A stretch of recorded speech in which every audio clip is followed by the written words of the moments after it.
आप सभी का हमारे YouTube चैनल पर हार्दिक स्वागत है।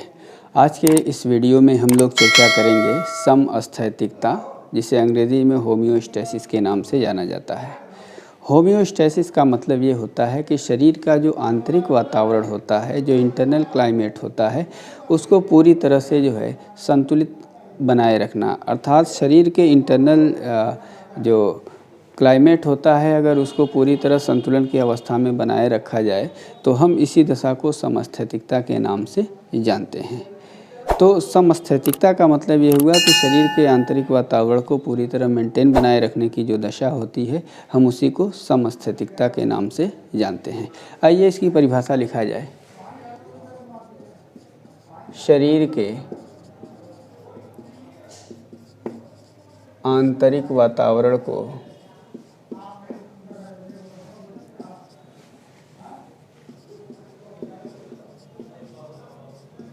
संतुलित बनाए रखने की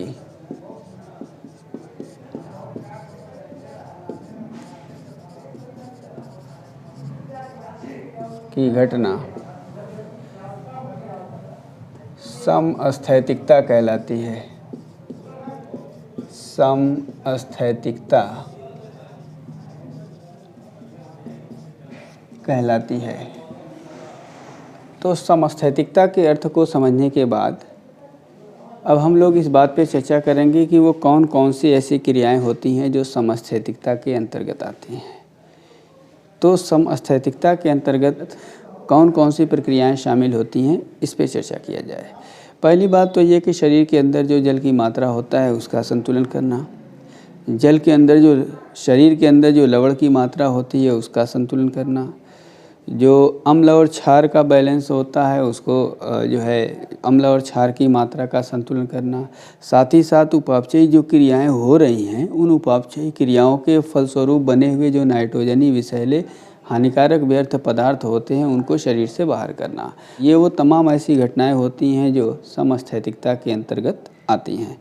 बात अगर समस्थैतिकता के शब्द की किया जाए कि किसने इस शब्द को सर्वप्रथम प्रयोग किया था, वाल्टर कैनन नाम के साइंटिस्ट थे जिन्होंने सर्वप्रथम जो है इस समस्थैतिकता शब्द का प्रयोग किया था।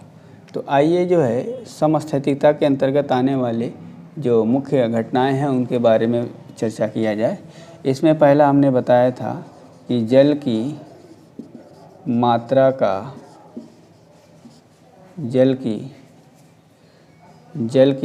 का संतुलन करना।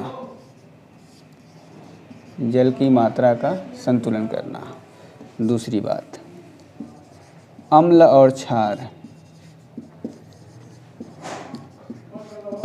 क्षार की मात्रा का संतुलन करना।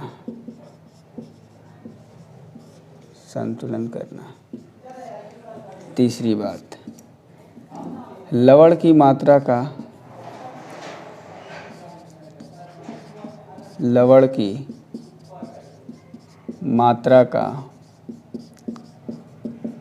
संतुलन करना।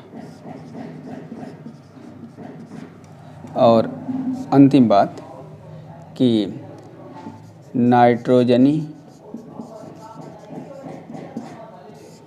विषैले हानिकारक पदार्थों को शरीर से बाहर करना।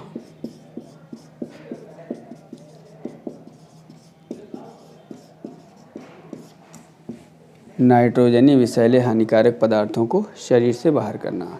तो ये था समस्थैतिकता क्या होती है, इसकी परिभाषा, और समस्थैतिकता के अंतर्गत कौन कौन सी घटनाएं शामिल होती हैं, इसका ये एक ब्रीफ आउटलाइन थी।